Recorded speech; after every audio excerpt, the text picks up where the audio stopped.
Hello, everyone. Welcome to Kickstarting the Sustainable Recovery, the Climate Group's Sustainable Recovery Series in partnership with Innovate for Climate. Today, you are joining Transformative Climate Finance, a virtual report launch and discussion. Please make sure to mute your audio and turn off your video. Submit your questions on the WebEx chat box, not via audio, and we will answer them during the Q&A section. This webinar has been recorded, and recording will be available on the Innovate for Climate website. And if you're sharing on social media, please use the hashtag Sustainable Recovery, hashtag Innovate for Climate. Today we'll have Mark Sadler, Practice Manager, Climate Funds Management, World Bank. Mark, over to you. Thanks ever so much, Isabel. Welcome to everyone who's currently online. I guess having a quick look through it, from all sorts of different countries and all sorts of different places. So welcome to this virtual space and our discussion today. A very quick bit of background on what this, where this paper originated from. When we started really looking at the issue of transformative climate finance and the future of climate finance was really a couple of years ago. We were looking at what is it that happens at the end of 2020. In the negotiations, when we look back and we address the quantum of the finance that's been provided to date to drive climate action, but also to look at the quality. And as we pivot from 2020 into the next period through to 2025, we're all going to need both users of finance and providers of finance to look at what was impactful, what were the ways that we really drove transformation. And I think that is the key word here, right? Transformative climate action requires transformative climate finance. And so in looking at that, we thought it would be useful to see what have we been using, what tools have we been using in the past years, and what else is out there? What else could we be financing? What else could we be leveraging? What else could we be using to drive the transformation?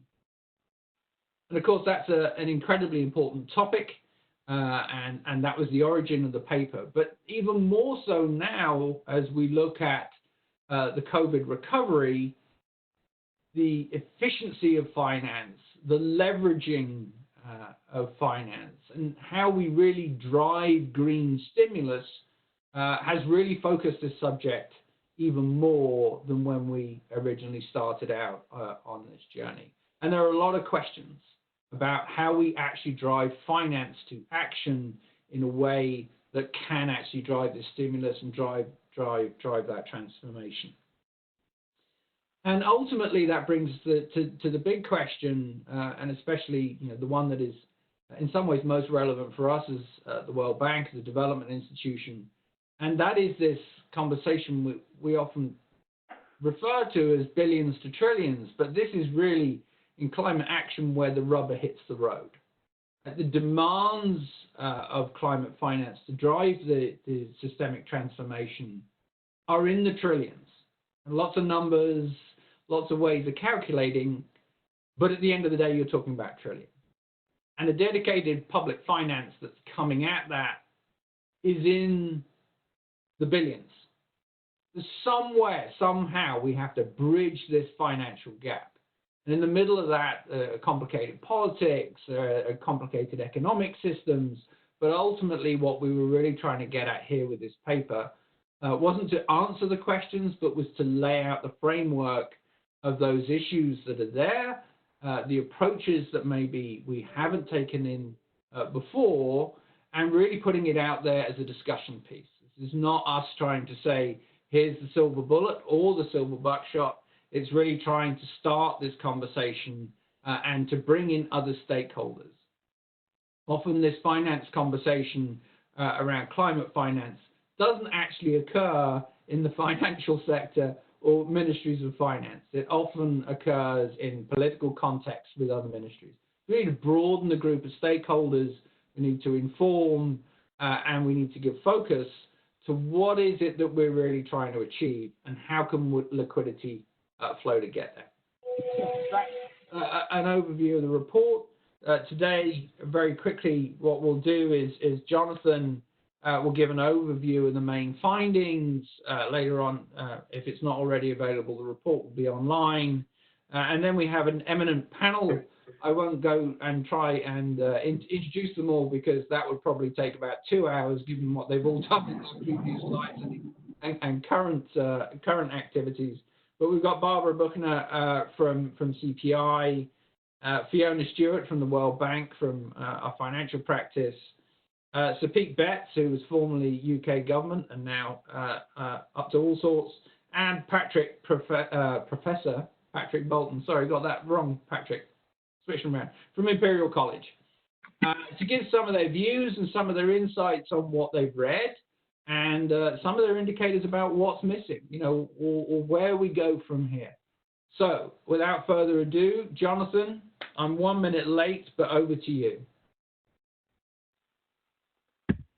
Okay, thank you, Mark. Let me see.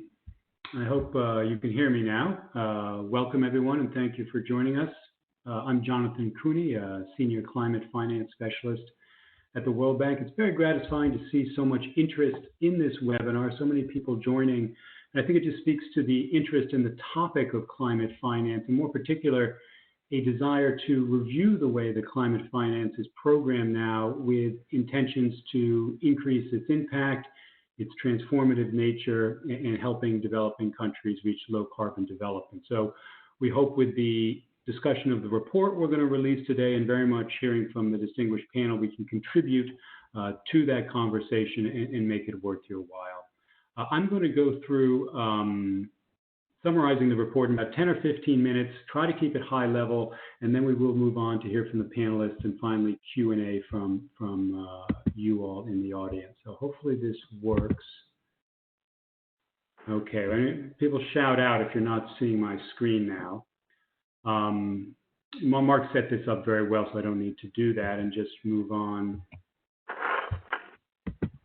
Next one, here we go. Mark alluded to the motivation for this report and why we did it, and this chart kind of says it all. And the fact is there's not enough public money available to meet the investment needs for developing countries to go green and to go resilient. If you look all the way over on the left of this chart, you see a little dot, $3 billion. That's annual dedicated climate finance coming from GCF, the CIFs, and so forth. It's concessional money with a primary objective of climate mitigation and resilience. The middle dot is annual climate-related development finance, which is money going through DFIs to developing countries which has been tagged as having climate co-benefits of mitigation and adaptation. The $4 trillion figure, the large dot on the right, is an estimate from New Climate Economy. New Climate Economy. How much annual investment needs are needed for developing countries? So, sorry, I'm getting some things here. So there's a gap there, tens of billions to trillions. So that money that we have available to us, that tens of billions, needs to be transformative, needs to be programmed in a way that's catalytic and so forth.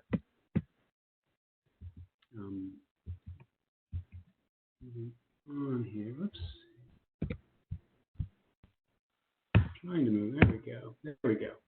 So to see how the climate finance could be programmed in a more transformative way, we identified and defined a taxonomy of 8 sets of climate levers. We wanted to take a broad view of all the options where climate financing can be spent and programmed. Let me just go over these quickly with you. Number 1 is project-based finance. That might be a windmill or a climate-resilient port or road. Green financial sector reform, which would be green bond markets or development of taxonomy for green asset classes. Fiscal policy, elimination of fossil fuel subsidies or putting in carbon taxes. Number 4, sector-specific priorities and regulations such as energy efficiency standards or building codes for resilience.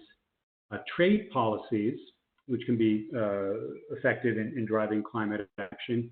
Innovation and tech transfer, which is development and commercialization of new, clean, resilient technologies.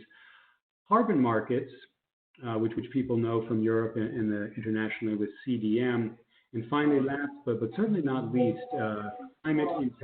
climate intelligence and data, which is generation of knowledge to inform and to drive climate action. So again, we wanted to take a broad view of all the options on how climate finance can be where it can be spent, and then take a common methodology to analyze across all 8 how the climate finance can be deployed in the most transformative way. And it was important for us to use a common methodology to these rather diverse set of 8 climate levers, because they're really different beasts, but we were seeking to have a sort of a higher level conclusion. So the methodology is the following. First of all, the first step, how does this work? How do the actions within that lever drive climate action and climate results, and what is the transformative impact? Second, what are the barriers to these interventions? Everyone wants low carbon growth, every government in the world, but there are reasons they don't do it. What is stopping them from doing it? And analyzing that for each lever. Thirdly, the third step is how is climate finance deployed to address those barriers? And we identified and defined a set of channels or options for climate finance deployment. There on the screen there, investment financing, and then some others, policy-based financing, results-based financing, trade, and technical assistance. And the last part of the 4-step methodology is simply the conclusions of what we found for each of the 8 levers. Now, in the interest of time, I'm not going to go over the results of the methodology for each of the 8 levers. We do have it in the reports we're releasing today, both the synthesis report and the background report. And there's, we think, very valuable insights into each of the levers. But today I'm going to focus on the effort we made to look across all the levers and identify what are the common themes or common threads on the conclusions that we're seeing, to develop a more general set of principles based on analysis of the 8 levers of how to allocate and program climate finance in a more transformative way. So let me run through these. It's this slide and the next slide. The first thing we found across all the climate levers is you have to plan for the long term when allocating your climate finance. Climate finance is not solved with one project. It's not solved in 1 year, 1 fiscal year, 2 fiscal years, 3 fiscal years. It's a profound transformation of almost all activities in the economy, and that's mitigation, but also very much adaptation. So it's tremendously positive step that many organizations, including the bank, are looking for long-term strategies for climate planning, but that has to be paired with a strategy to use climate finance to do what you need to do and to use climate finance in a transformative way. It has to be linked. The second is a plea for more balance on allocating climate finance among the levers. Most of the money to date has gone to project-based financing, which is absolutely fabulous. A lot of projects in the ground, a lot of success. It's amazing what's been done in the last 10 or 15 years. That needs to be complemented with more spending in the other levers to get that systemic, often policy-driven changes. The third is to look at a wider variety of financial instruments. Most of it's in investment financing because it's project-based, and that's fine. If you look at policy-based financing, results-based financing, guarantees, grants, that needs to be entertained more for a wider mix of financial instruments. The fourth one here, the last on this slide, is to look at leverage beyond the project level. Everyone loves project-based blended finance. You say, well, I got a 2-to-1 ratio, I got a 5-to-1 ratio, I got a 1,000-to-1 ratio. That's great. Methodologies need to be developed and applied that look at impacts beyond the project for wider systemic impact, and to measure that. The last 3 sort of high-level recommendations, climate intelligence. Again and again across the levers, we came across examples of grant money, not repaid, just grant money creating knowledge that had a wide-ranging effect. So that's something we would support and recommend. The middle one is political economy and just transition. Everything we saw in almost all the levers, you had winners and losers. That happens in a transition. Spending money to compensate the losers, even if there's no direct climate benefit for mitigation or resilience, is money well spent. It makes things happen in a political economy sense, and it's just fair. And finally, that last point on differentiating between countries. Obviously, the middle-income countries have more emissions. LDCs, the least developed countries, have greater vulnerability, and looking at a way to refine or allocate the allocation methods, who gets what, based on that, we think is something that's worthwhile. Those are the high-level recommendations we have. But again, I want to say that this is not the final word in Transformative Climate Finance, and we identified through the course of our analysis where we think the best next steps would be to apply this. One is knowledge generation. Again and again, we said, wow, it'd be nice to study this, it'd be nice to study that, and we've listed some here, and there's more in the report. The second one, that middle one on country climate finance diagnostics, I think is key here. What we've produced in these reports and this analysis does not directly translate to the Ministry of Finance of a country picking it up and saying, oh, now I have a plan. It does provide a direction of travel. It does provide a framework. And doing a diagnostic on a country basis where you get the host country ministries together with the donors, with the development agencies to have a long-term plan backed by analysis on how you can finance this in an intelligent way is really, we think, the crucial next step. And the third proposed next step we have on the right there is institutional applications. We are not in the business of telling other organizations, our sister organizations and so forth, what to do. But again, we think that this does put forward a framework which may provide food for thought and may be something that these other institutions want to take up. Here's I'm done here with my talk, but here's the final reports that we're releasing. If you can't follow the URLs now, and you probably can't, we'll send them out via the chat. And we have a big synthesis report, which is about 40 pages, and then two good background reports. So one done by our research colleagues in the World Bank on willingness to pay for donors, and the other one on the right, led by Vivid Economics, and I want to give them a shout out. They did an excellent job on this, and very ably supported, I might add, by CPI, Climate Policy Initiative. So we'll send all this out, and you can look in the reports, which obviously has a lot more detail and background. So that is it for me. Oh, I wanted to acknowledge my co-collaborator on this, co-author of the report, Klaus Opperman, who's on the line now and help answer some of the questions. But it was obviously not me alone. We had a very strong team, and it was Klaus and I co-leading and co-authoring this report. So that's it for me, Mark. I'm going to send it back to you to move over to the panelists now.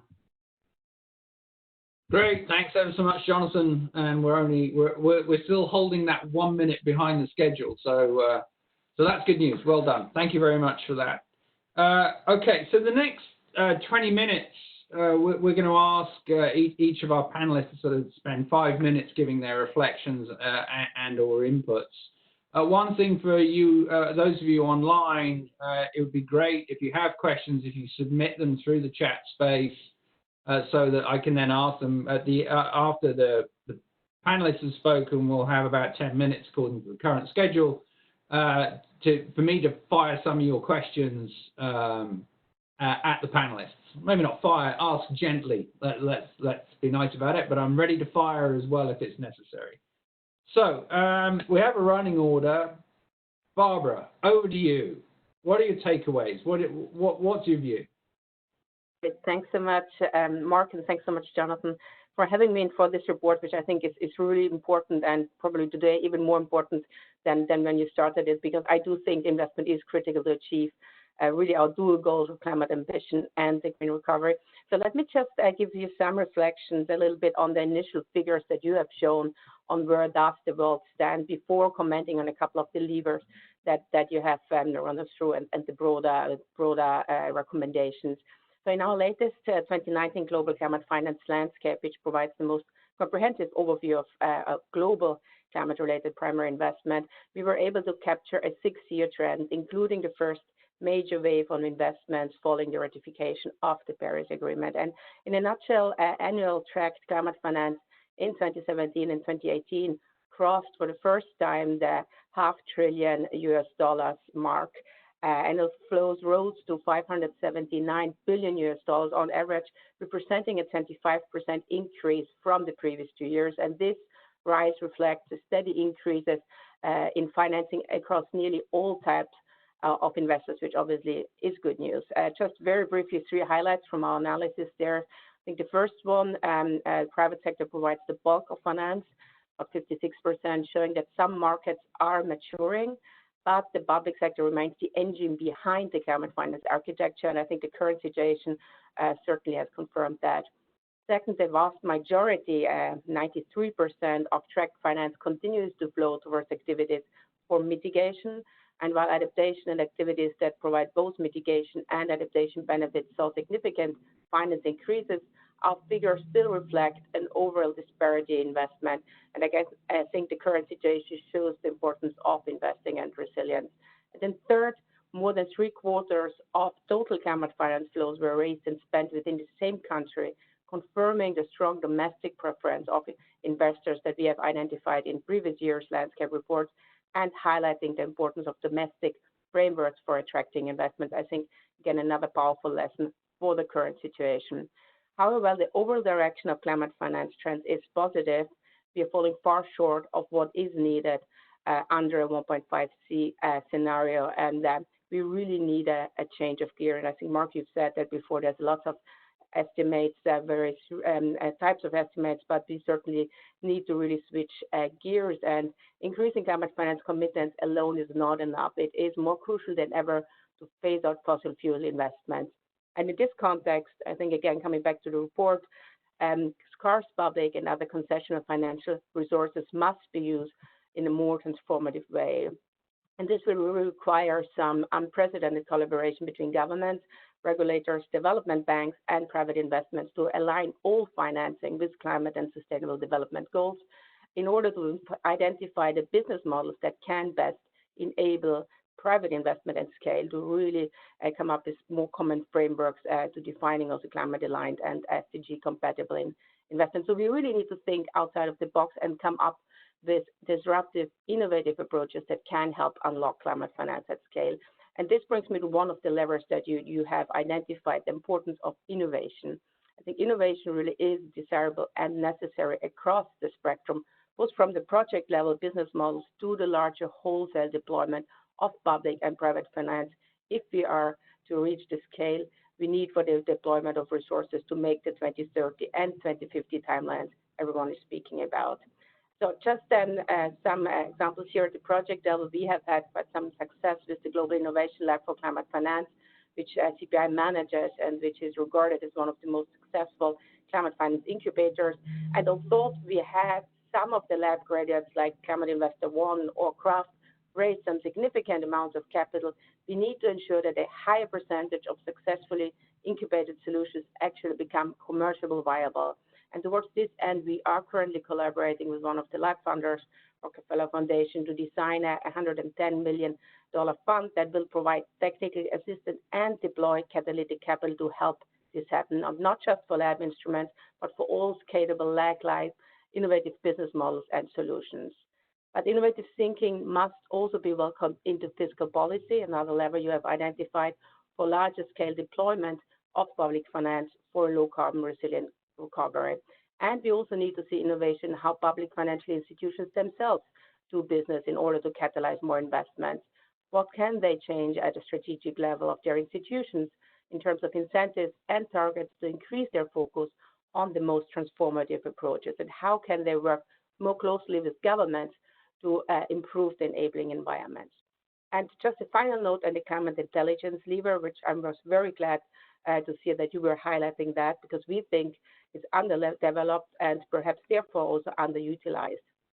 In addition to investing more in all the areas that your report already highlights, we believe it's extremely important to be able to provide relevant intelligence to the investment community so that it informs their current decision making, but more importantly, their future strategy. And at CPI, we're currently developing an open source Article 2.1c tracker that expects to collate data across multiple platforms and create a dashboard that will not just track flows in more real time than our landscape presently does, but that also analyzes trends to indicate shifts in sentiment, etc., by kind of asset class, by sector, by investor type. And we really hope that this will really become useful to investors to both see where opportunities are mature and where they're emerging for low carbon, climate resilient investment consistent with their own, hopefully, net zero aligned goals, but also hoping that we will be able to provide some insights for policymakers and regulators to potentially identify and address policy or regulatory gaps that may be preventing some of the flows and the positive sentiment shifts to the desirable sectors, in particular those that do not yet achieve the required investment. So let me stop here and just say again, congratulations on the report, and I very much look forward to working with you on really the next steps and implementing some of the recommendations that you have given us today. Thanks, Barbara. That's great. I'm going to do those awful things quickly. I pick out the words that I heard. I had leverage, innovation, regulatory context, and regulatory gaps. And the 10-second version, I apologize. But Pete, where are you on all of this? Where do you see this?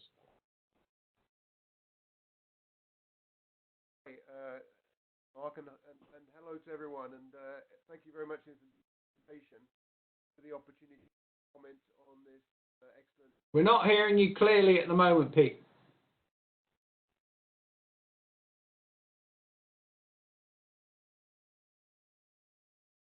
Hello? Can you hear me now? Very faint, or it might just be me, but I think it's very faint.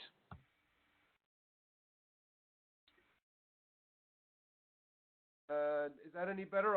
Maybe I could, if it's Brilliant. That's much better. Okay. Whatever you just did was great.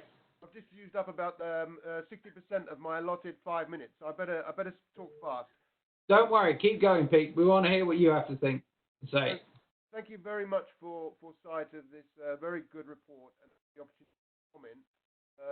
I'll confine myself to three comments,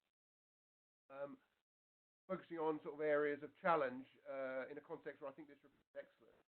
My first point is there's a slight flavour at the beginning of the report that concessional and donor finance is never going to be anything like enough. That we've got to think about how we make it go further, as it were. Whereas, I would put it differently. I think we've got evidence from the new climate economy, and it's the number you quoted, that essentially the costs of a climate smart development are broadly similar to the costs of a high carbon development and a climate and a non-resilient development. It's a different development path that developing countries are able to take. It isn't more expensive, but it is, in some senses, an untested one. So the role of concessional finance is not to sort of fund the increment. It is to help developing countries make that transition and to support them with demonstration projects. I think that's a really important theory of change. It's not about trying to get developing countries to do things which are not in their interest. Things that are in their interest anyway, and we've got to help them with concessional finance to do that. Pete, sorry to interrupt your flow. I don't know whether you can get closer to your mic. I get a lot of people in the chat room saying it's still very, very faint. Okay, this has never happened to my computer before, but I'm really leaning over it now. That's a bit better. Okay. Sorry. I mean, second point is when I was in charge of a substantial block of climate finance, we were very much mindful of the need to be transformational. Typically, we would do projects like, for example, in renewable energy. So we could see that renewable energy was in principle cheaper than fossil fuels, but there were barriers. It was very capital intensive up front. Cost of money in many developing countries is very high, or even not obtainable. Private finance. The regulatory environment was uncertain, so the investor wouldn't be confident of getting their money back. So we would essentially do projects, but that they were designed to demonstrate a different way of doing things in order to crowd in the private sector and allow scaling up. And I think that was successful in some places, but I think that is particularly suited for renewable energy. It may not work as well in other areas of the economy, like infrastructure. And if you look at donor finance, it is within mitigation. It is very focused on renewable energy. So, I think it's important to look at other sectors too, which sort of brings me onto the third point. And I think the report really sort of flags up that what we're talking about is a different development path for developing countries, which may be better for them. It's not more expensive. But it may be spending the money in a different way. That means looking at things like financial sector reform, policy reform of the kind that you outline. And the thing is that a bit of public finance from abroad is never going to be enough to persuade a finance ministry to do something that they don't think is in that country's interest in any case.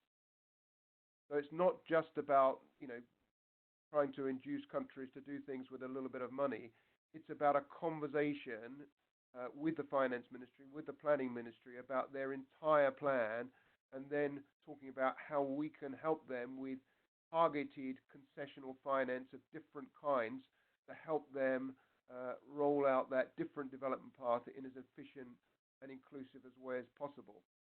So I think what you're doing is really on the right lines. It's very challenging. It will be challenging for donors. It will involve a lot of conversations with recipients, and we need frank, co-creation with developing countries on that. And I know you're thinking about doing that very soon. And it'll also have challenges, I'm sure, for the bank and other financial institutions about how they organize themselves to really put climate at the heart of their conversations in the country. Thanks very much, and sorry about my technical. Thanks very much, Pete. We got you in the end, and thanks for struggling through on that. And just picking up on that last point you're referring to there, and I think that that's one of the challenges that we've had in the climate finance space. Is the money there to support the policies and to support the direction of travel of countries, or is it there to try and just kind of incentivize people to get in that space? And so I think your reflections on that, as someone's obviously very heavily involved previously in planning and programming climate finance, is a really critical observation. What is the actual role of this finance, and how does it support this transformation? How do we get behind those who are heading in those directions? You're never going to have enough cash to convince someone to do something that they're not necessarily wanting to do. So moving on, Patrick. You're coming at this from a slightly different angle. How do you see this? Mark, thank you, and thank you, Jonathan, and congratulations on this really excellent report and timely report. Let me just pause for a second to make sure you can all hear me. Good. Before I react to some of the recommendations in the report and to the overall analysis with which I mostly agree, I would like to remind ourselves of the difficulties we're in and what's happened with very recent event in the COVID crisis. So the good news with COVID, in some sense, is that the IEA's estimates is that this year, overall, globally, we will have a reduction in CO2 emissions of about 8%. Now, the bad news is it's come at a very high price, essentially a global recession. And furthermore, if we want to get climate change under control, we need to stay on that path for the future years of 8% decline in CO2 emissions. Now, there's no way we want to do that the way we've achieved it through the policies to clamp down on COVID, right? So that's the sobering first comment I wanted to bring to the table. The second sobering comment is, again, with COVID, what has been the policy response? Well, there've been massive fiscal and monetary responses to support the economies that were under confinement. And if you look at that response and how it impacts greening of the economy and the financial system, it's not all good news. There have been very large sums of money going to the fossil fuel industry. And there have been many countries in particular, well, of course the US has been a major culprit here, but other emerging market countries, Indonesia, Russia, Mexico, Brazil, have all responded in a way that actually made the problem worse. So I think that's important to keep in mind, especially in line with what the report says, that we need a country diagnostics approach with long-term planning. That's all true and important, but we have to recognize that some countries are really very far off from doing the right thing. And then, however, on a more positive note, I think there's an opportunity at the moment, which is the very low prices in oil and gas, basically fossil fuels. This is really an opportunity for a lot of countries to come in and reduce their subsidies to these sectors. Now, again, IEA has mentioned that there's been a substantial decline in those subsidies, but we still have a long way to go. Now, coming to the report, what I pick up and where I really think you're absolutely on target is, of course, that what matters here is scale, and we've seen a wealth of initiatives, very diverse initiatives, but they're not at scale, and that's what we need to think about. And where I feel the report is hitting the right spot is that to achieve scale, you have to have a systemic approach. You have to have an approach trying to transform the system as a whole. What that means concretely is that you need all the actors involved to coordinate their policies. And here I very much like what the report emphasizes, the country diagnostics and long-term planning approach, which is a way of coordinating actions.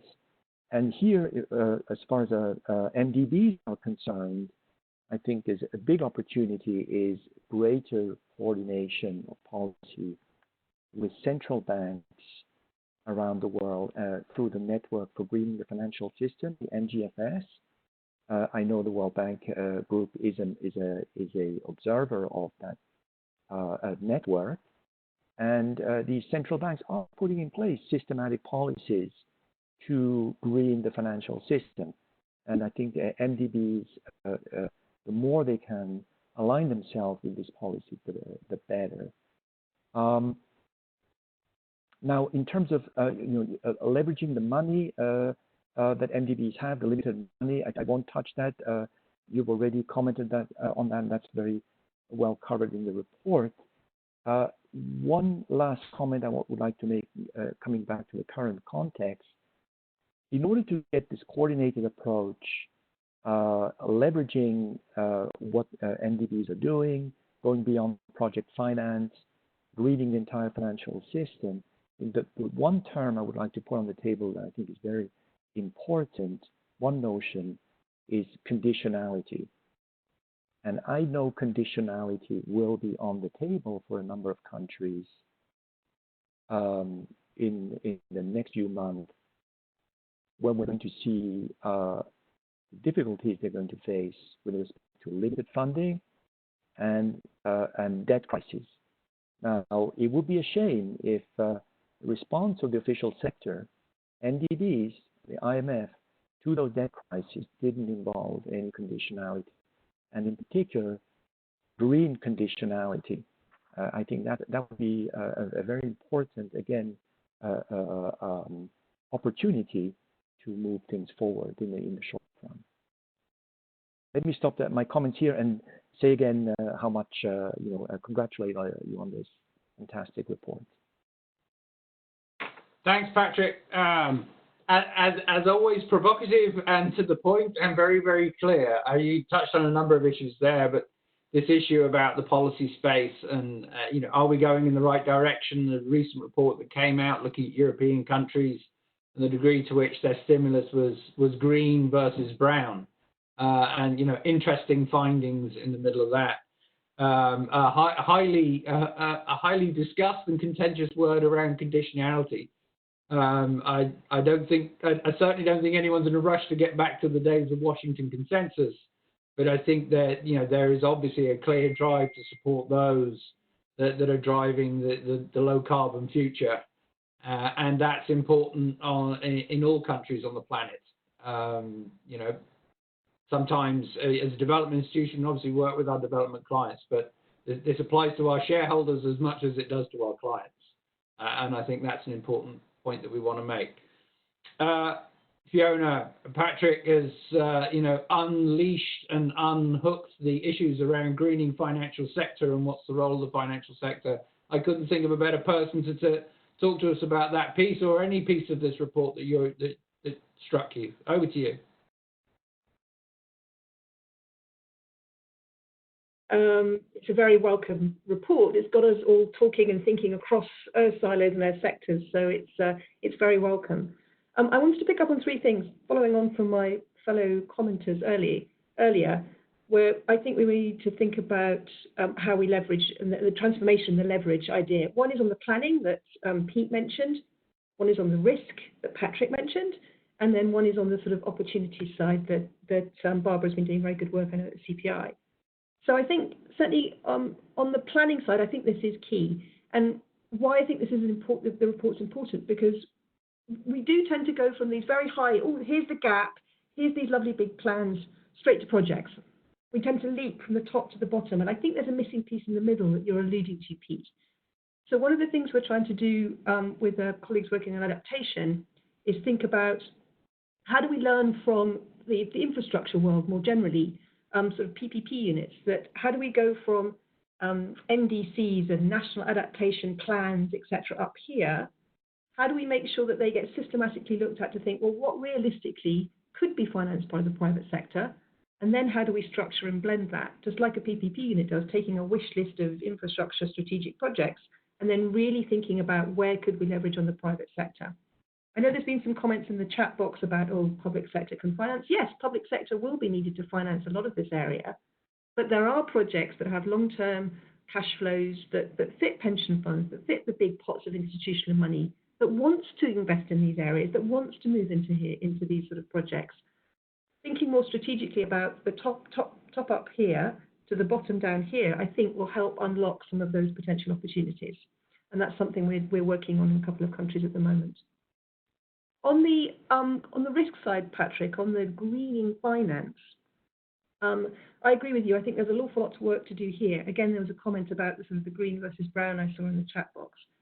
Making sure that institutions really are thinking about their portfolios and the impact that they're having. And again, there's a lot of appetite, there's a lot of consciousness coming into the financial sector about how we can green. TCFD, the reporting framework, is getting a lot of attention, which is good.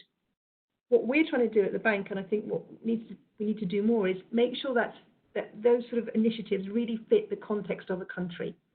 So a lot of the emerging markets we work in, I was talking to the Colombians, for example, yesterday, the regulators, the pension funds in Colombia. They really want to move in this direction, but they sort of think TCFD, European standards, what does that mean for us?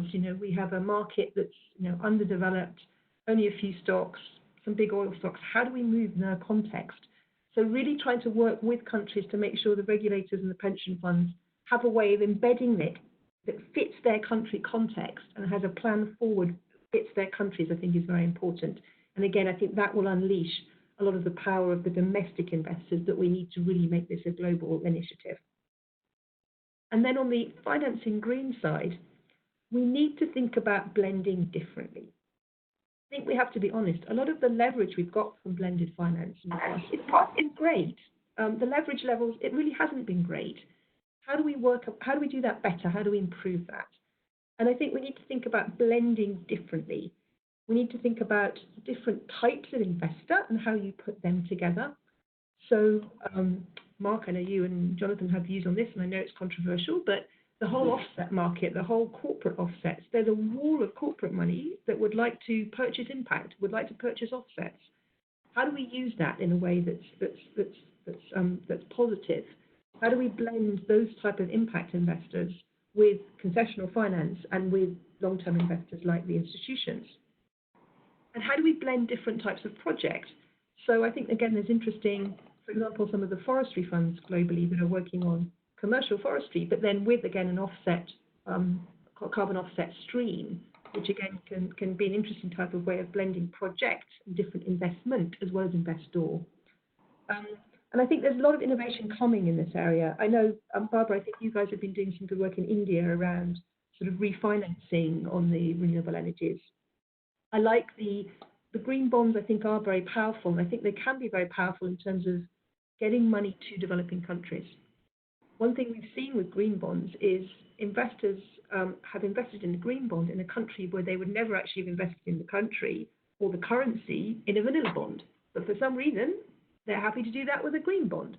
So these sort of instruments, I think, can also be very interesting for unlocking financing into developing countries as well. So I think filling in the gap, really pushing on the greening finance, but fitting it to the country context and getting clever about investment opportunities and the financing green, I think those are the sort of transformational ideas that I think are coming through in this report that we very much support. Back to you. Fantastic. Thanks very much, Fiona. That was great. And, you know, getting to some of the real nuts and bolts of what it takes to do it on the ground, coming down from that higher level. So we've got lots of questions flying around in the chat room and some questions that we received earlier on. So what I'll do is I'll ask individual panelists, and then if others have points, they can jump in. We've got, well, I guess we've got about 10 minutes or so to sort of move forward. So panelists, if you could squeeze those answers down into really helpful. None of the questions are easy. So Jonathan, you know, the question that we talk about and everyone raises, what did you mean by transformative in 140 characters or less? Well, what is that metric you're using here? That's a great question, and in fact, it was going to be one of my slides, but I ran out of time, but I can use it now. So hopefully people can see the slide. Yes. What is transformation? It's a great question. Sorry, there's a siren going by here. I have never worked on a project in my career that didn't claim to be transformational. Pete mentioned that, of course, they're thinking about transformation for climate finance when he was in the UK government. So we wanted to get specific. And we defined it as when there's spillover effects beyond the boundaries of your project that induce follow-on action with financing to support even after your initial public financing is exhausted. So that's the definition. And we defined 5 different ways in which it can be done. Technology improvement, obviously, can do a lot of follow-on transformation, putting policies in place, developing them and implementing them, building capacity of all sorts in the government, in the private sector, sort of touches upon knowledge of the public as well. This knowledge creation and dissemination comes up again. And finally, the 5th one was demonstration effects, which could be, you know, we're putting in a new technology and look, it works. Everyone flocks to that. Or we're putting in a new policy, look, it works, and everyone flocks to that, because that's human nature. So it is a great question. It's good to hold people who claim to be transformative, hold their feet to the fire. What exactly are you talking about? This is probably not perfect, but it does give that's what we used, and it is good to get it as specific as possible. So that's our answer to that one. Okay, brilliant. Thanks for the clarity. We're following sort of the same order. Barbara, the questions in and around, can climate finance, sorry, Freudian slip there for a minute, be used in reviving economies in the COVID recovery? Are there specific ways or some bit of rebranding? I mean, how do you see that? Yeah, sure. Thanks so much, and thanks for the good chat as well. And I actually have shared one of the ideas on what could be done also in the chat box. But maybe let me talk about one other one more around project-based financing. And I think given the likely squeeze on the budget and finances going forward, I think countries need to be much more effectively using their domestic public finance and also ensuring that the regulatory framework are enhanced or are in place to maximize flows towards this low carbon resilient, towards the climate finance targets, while also supporting, maximizing or leveraging private finance. And at the same time, donor provided concessional climate finance must also be used effectively for maximum benefits. And sometimes that's not necessarily at the project or the retail level, as we call it. So what we feel would be an opportunity to do is really having public investors using all the tools at their disposal. Instruments like guarantees are highly effective at catalyzing private investments, but relatively underutilized. For example, guarantees, they represent approximately 5% of the commitments of multilateral institutions, but generate approximately 45% of their private sector mobilization.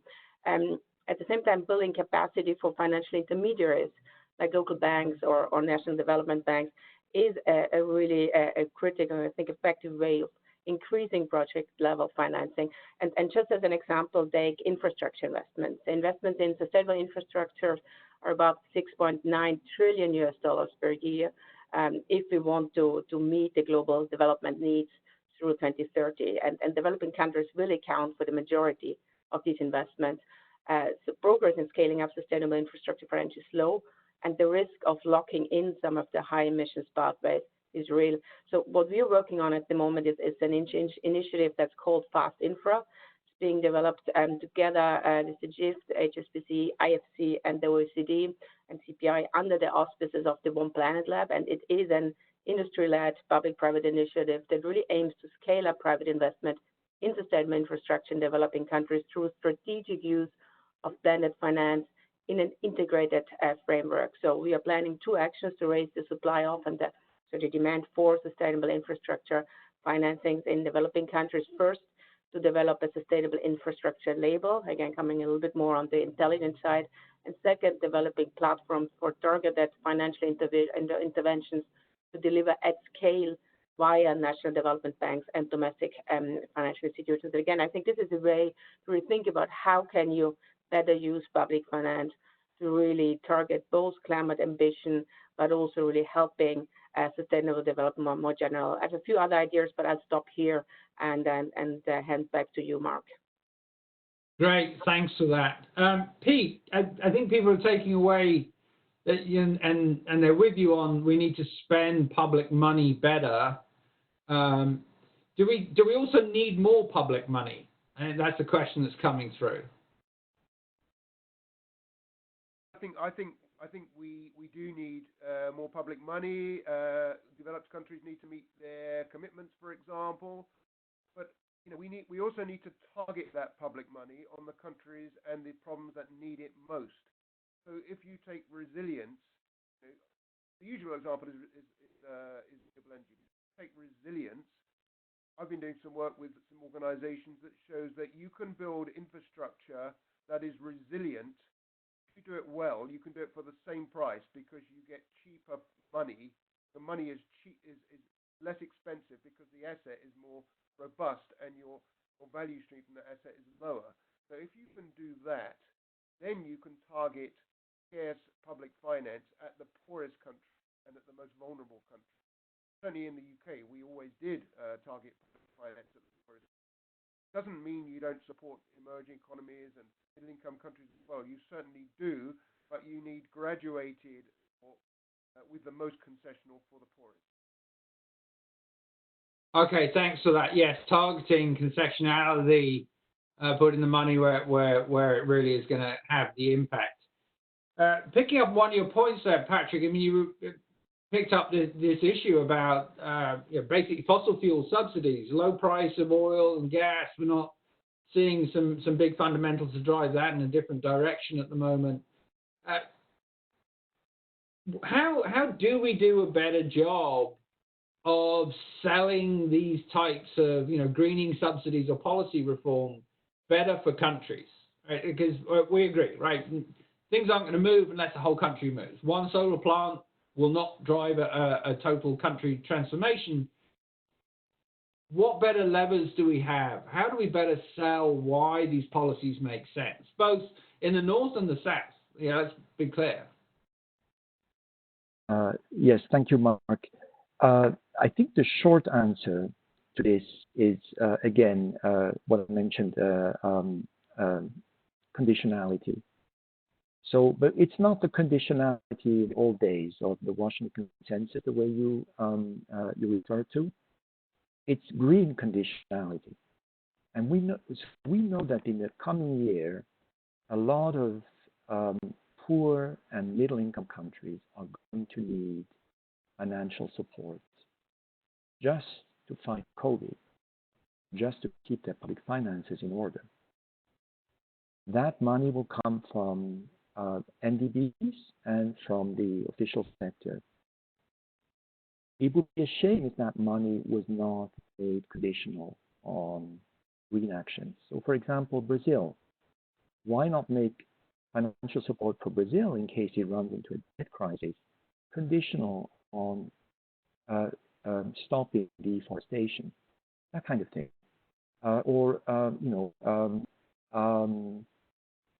Let's take a country like Egypt. Suppose Egypt needs financial support. Why not make that support conditional on reducing subsidies to fossil fuel consumption?